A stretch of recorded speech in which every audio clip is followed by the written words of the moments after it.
On this day, 46 years ago, the apartheid government banning the World and Weekend World newspapers, that is, 19 black consciousness movement organizations were also banned.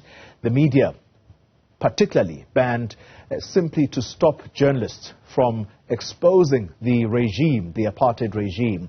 Joining us now to reflect on this day and some of the challenges that face the media landscape is Associate Professor at Wits Media Studies and including SANEF. She is the Gauteng Convenor at Dr. Glenda Daniels. Dr. Daniels, thank you very much for your time. I think it is appropriate for us to begin our conversation with a question as to whether or not we as the community of journalists around the world should be in mourning given the number of reporters who have been killed in Gaza during the latest clashes between Palestine and Israel.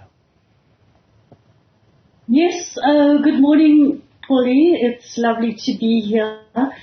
And indeed, that's a very sad occasion and a terrible thing that we have to be in mourning for, because many journalists have lost their lives in the last week of terrible violence in Gaza.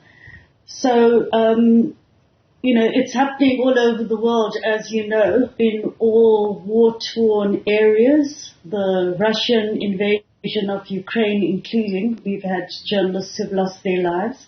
In South Africa, we have other issues, but also attacks on journalists. Yeah.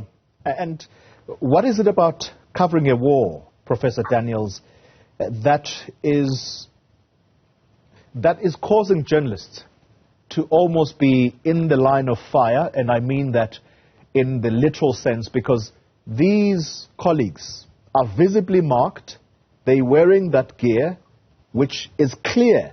As you see on the screen now, it's written press. And so there is no way of missing a journalist in a situation of conflict. Or perhaps does it have to do with, journalists becoming part of the collateral damage? I think it's not something that's new, that journalists become part of the collateral damage. You know, if journalists are embedded or behind police vehicles or hiding in police vehicles, they are accused of being embedded. So what choices do they actually have? They have to wear protective gear, but the onus is not on journalists to protect themselves. The onus is on, police and armies not to shoot them. But they do get shot, and sometimes deliberately they get shot, and sometimes they're part of war, when there are bullets that are being fired, anyone can get injured. Children have been shot in this particular instance of the war on the Palestinian people, the Gaza people, the Hamas people, the Israeli people. That whole region, has been struck. So it stands to reason that, in fact, journalists are going to get shot in that war as well.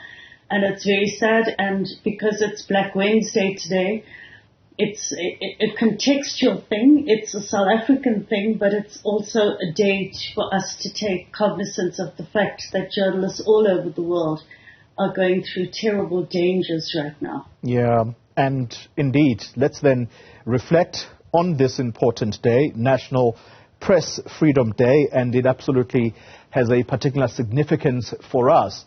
How would you describe newsrooms and whether or not change has happened significantly? So in 2013, let's just take 10 years ago, the State of the Newsroom, a publication by Wits Journalism, described the media going into extreme, like a ship sailing into extreme headwinds of change. 10 years later, in 2023, we are in the middle of this extreme headwinds of change, and these changes, which started about 10 years ago in little bits of winds, are now a huge gust of a wind, which includes things like AI-generated content, which affects trust in media. It includes social media taking up a lot of the center stage. In other words, unverified fact opinion getting passed off sometimes as journalism. With that has come the trolling and bullying of journalists by politicians if you don't like the viewpoints of people.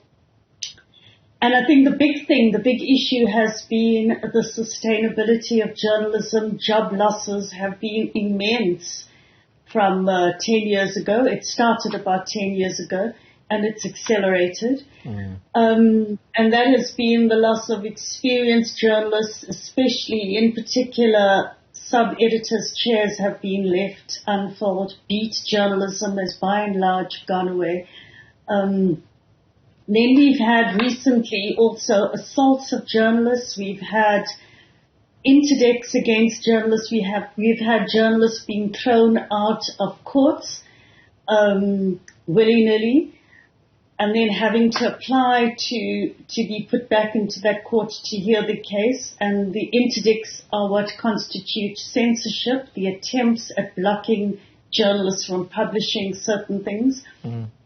And all this flies in the face of journalism being there or supposed to be there as a public good, and yet we don't have a sustainable model because the old model has died off. Circulations have gone down, advertising's gone down due to the internet.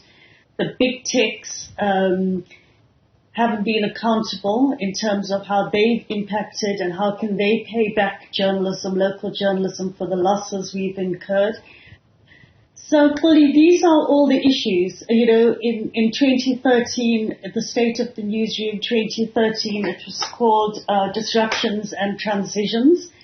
Also made reference to the fact of the lack of training of journalists. So journalists get put into newsrooms and they sink or swim.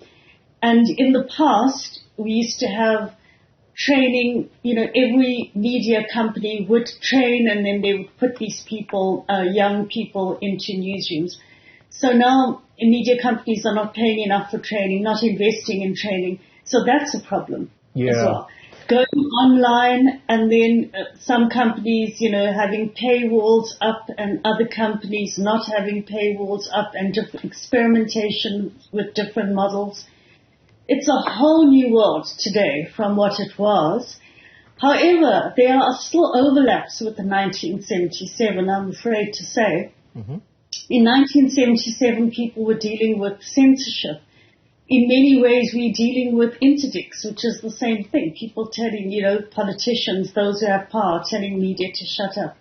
So some things change and some things don't change. Very interesting indeed. And can I latch on to an aspect of what you've spoken about, and that is the dwindling circulation numbers, which has a material impact on the jobs of journalists and whether or not we can be paid so that we stay in this profession. The Competition Commission recently launching an investigation into the effects and impact of digital channels, or should we say new technologies, and how they affect how newsrooms operate. How big a significance or how big a dent has that done to the very same circulation numbers you are talking about? So whereas we thought, or a lot of people thought, the internet would make life easier for everyone, for journalists included, it's actually made life more difficult, because what journalists find themselves doing now is working 24/7 because they're trying to catch up with also what's on the internet, social media. The dwindling circulations means that whatever goes online, for example, if you take community newspapers, the whole challenge is for community newspapers to go online, but then they're not going to get paid for advertising. And that's a big conundrum. So what do? There's no money to pay for print, and therefore, you have to go online. Then you go online and you're not getting any revenue back.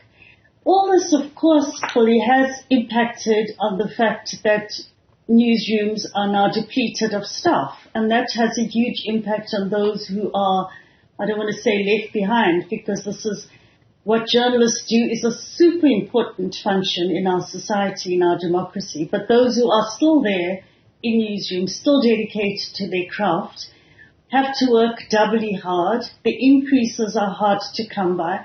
The retrenchments of one's colleagues are very, very difficult to keep the morale up, because you just don't know who's going to get retrenched and when that's going to happen. And it's been happening in waves over the last 10 years. Yeah. All this impacts the media sustainability issue, impacts on, and Sabu Ngawa, who's our chairperson at SANEF, is going to be speaking about this issue on our Black Wednesday fundraiser event. Call it Black Wednesday Media Freedom Day, because we're celebrating what freedom we have.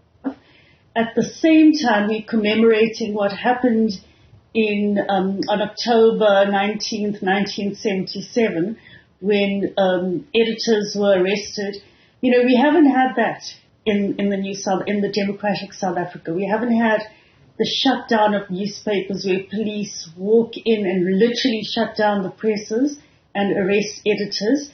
But we have to be super vigilant that this never actually happens in the future, because we have to keep guarding what we do have and keep spreading the word and building awareness so that people out there, publics, come to support media and mainstream media as well, because in mainstream media is where you get verification of facts. Yeah. Something can go out on social media and you don't know, and it gets spread on mainstream media because people are not checking. So that's why media is so important, because we are living in an era, not just in South Africa, but all over the world, of information disorder. There's fake news being spread left, right, and center.